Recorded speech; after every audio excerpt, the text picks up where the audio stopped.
The night began like any other in the quiet town of Ashbrook, a place where the loudest sound after dark was usually the wind rustling through the trees. The rain had started late that evening, soft at first, then heavy enough to drown out even the usual hum of the power lines. Just before midnight, a sudden power outage plunged the entire town into darkness. When the lights finally returned, one house remained dark, the old Miller residence at the edge of town. Inside, the air was cold and still. Claire Miller, a 27-year-old investigative journalist known for her persistence and courage, was found lifeless in her study. The discovery was made by a neighbor who noticed her front door slightly open and her car still parked outside. The police arrived quickly, their flashing lights reflecting off the wet pavement, painting eerie streaks of red and blue across the rain-soaked yard. What they found inside puzzled them from the start. There were no broken windows, no signs of a struggle, and nothing seemed stolen. Claire's computer was still on her desk, but when investigators turned it on, the hard drive was empty, completely wiped clean. Her phone was gone, her notepads missing, and her latest articles about local government contracts and suspicious business deals had vanished without a trace. The clock on her wall had stopped at 11:47 p.m., though no one could explain why. Neighbors told police that Claire had been working on something big in the weeks leading up to her death. She had been restless, staying up late and making phone calls at odd hours. Some remembered seeing unfamiliar cars parked near her house at night, but when asked for details, no one could remember the license plates or faces. The rain had washed away any possible footprints outside, and the lack of evidence made the case nearly impossible to move forward. The autopsy revealed nothing unusual, no signs of forced trauma or poisoning. It was as if Claire had simply fallen asleep and never woken up. But detectives knew better. Something about the scene felt staged, too controlled, too clean. The absence of chaos became its own clue. Whoever had done this had experience. They had erased every trace, leaving behind a mystery that seemed almost deliberate. By dawn, the story had already spread through Ashbrook. People whispered in cafes and gas stations, trying to make sense of what happened to the bright young journalist who had once promised to uncover the truth. No one knew it yet, but the truth she died for was far darker than anyone could imagine. In the days following Claire Miller's death, Ashbrook was shrouded in unease. The police tried to reassure the public that they were making progress, but behind closed doors, investigators were running in circles. Every lead pointed nowhere. Claire's personal life seemed ordinary. No enemies, no debts, no history of danger. But her work was another story. She had been chasing something big, something that seemed to vanish with her. When detectives went through what little remained of her possessions, they found a single notebook hidden under a loose floorboard. Most of the pages were torn out, but a few fragments remained. The scribbled notes mentioned coded names, unexplained money transfers, and a reference to an abandoned factory at the edge of town, a place long forgotten after it closed 10 years earlier. It was once owned by a company called Harrison Industries, rumored to have deep ties to local politics. No one could say for sure what kind of business the factory once ran. Officially, it was a packaging plant. Unofficially, no one knew what went on behind its gates after dark. Detectives decided to investigate. The factory sat in silence at the end of a dirt road, surrounded by overgrown weeds and rusted fences. Inside, the air smelled of dust and oil. The walls were lined with faded warning signs, and broken machinery littered the floor. The search turned up nothing. No documents, no signs of recent activity. Just as they were about to leave, one officer noticed something odd. A section of the floor near the manager's office that didn't sound solid when stepped on. Beneath the warped floorboards, they discovered a small, corroded security camera memory card. The footage was nearly destroyed, the data corrupted by years of neglect. But with some effort, technicians managed to recover a few seconds of video. The images were grainy and unclear, showing headlights pulling up to the factory late one night, followed by a shadowy figure stepping out and disappearing into the building. The timestamp on the video matched the night Claire died. The discovery deepened the mystery. It raised questions that no one could answer. What was she doing there, and who met her that night? When investigators tried to trace the car, they found nothing in the records. The license plate didn't exist. Someone had gone to great lengths to stay invisible. It was clear now that Claire hadn't stumbled into danger by accident. She had uncovered something someone wanted buried forever. Months passed, and the murder of Claire Miller had slowly faded from the headlines. The investigation had stalled, leaving behind a trail of unanswered questions and a growing sense of frustration. Then, without warning, a new lead surfaced. A man named Daniel Reeves contacted the police claiming he had vital information about Claire's last investigation. He insisted he knew what she had found and who wanted her silenced. The call came late in the evening, and he agreed to meet detectives the next morning at the Ashbrook diner.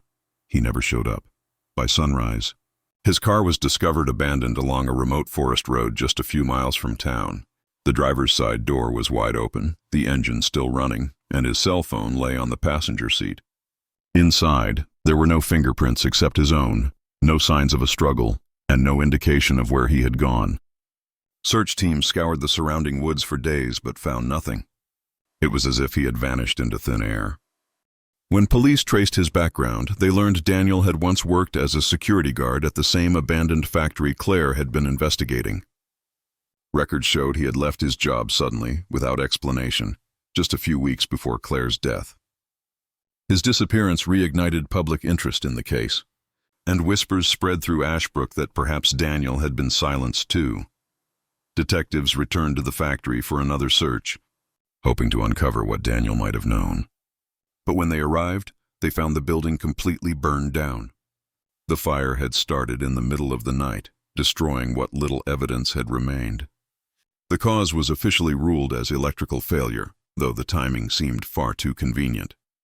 As investigators re-examined Claire's case files, a chilling pattern began to emerge.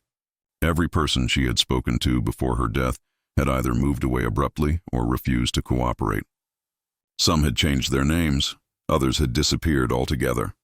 Even her editor declined to comment, saying only that Claire had been digging into things best left alone. The town of Ashbrook grew quiet again, but it wasn't the calm of peace. It was the silence of fear. People no longer spoke about Claire Miller. They avoided her name in conversations, and the factory ruins were left untouched. Those who remembered her story began to wonder if some truths were too dangerous to uncover, and if Daniel Reeves had paid the price for trying. 5 years slipped by, and the mystery of Claire Miller's death remained locked away in dusty police files. Most of the original investigators had either retired or transferred, and the case was quietly labeled inactive. But one person couldn't let it go. Laura Hayes, a retired detective known for her sharp instincts, had worked briefly on the original team before being reassigned. Something about the case had always haunted her: the silence, the missing data, and the way every lead had vanished just before it could be proven. She began revisiting the evidence on her own time, determined to understand what everyone else had missed.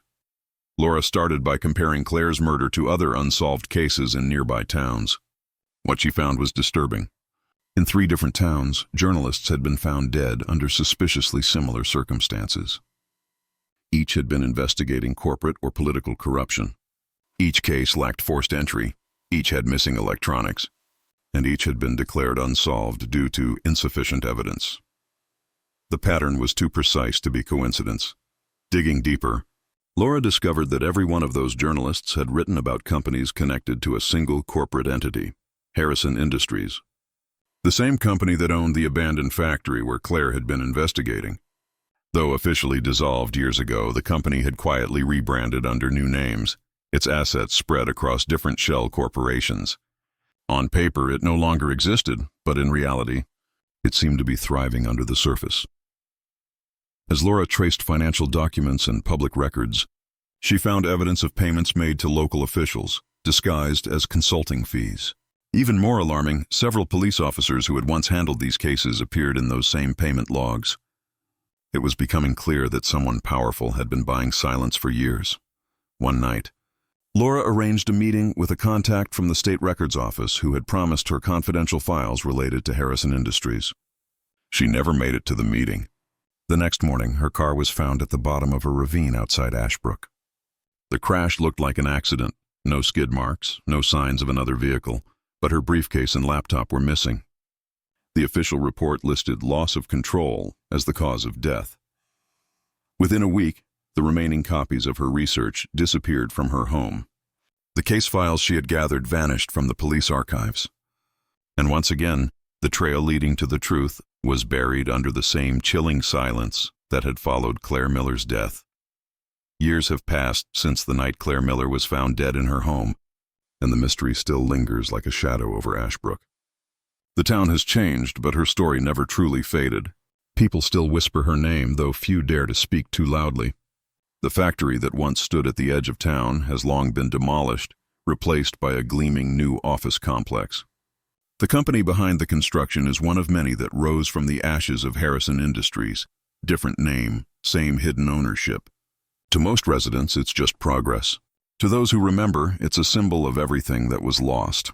The police eventually closed Claire's case for good, marking it as unsolved. Officially, there was never enough evidence to connect her death to foul play. Unofficially, everyone who had ever looked too closely at her story had either vanished, resigned, or gone silent. Over the years, a few journalists tried to revisit the mystery, but each one faced unexpected roadblocks: missing documents, erased recordings, anonymous threats. It was as if the entire town had been rewritten, its secrets carefully edited out of existence. Still, traces of the truth remain. On an old online forum, an anonymous user once claimed to have copies of Claire's deleted files. The posts contained fragments, emails between town officials, contracts tied to shell companies, and bank transactions linking high-ranking politicians to Harrison Industries. The user vanished a week later, their account deleted, their messages erased. Those who saw the files described them as proof that Claire had been right all along.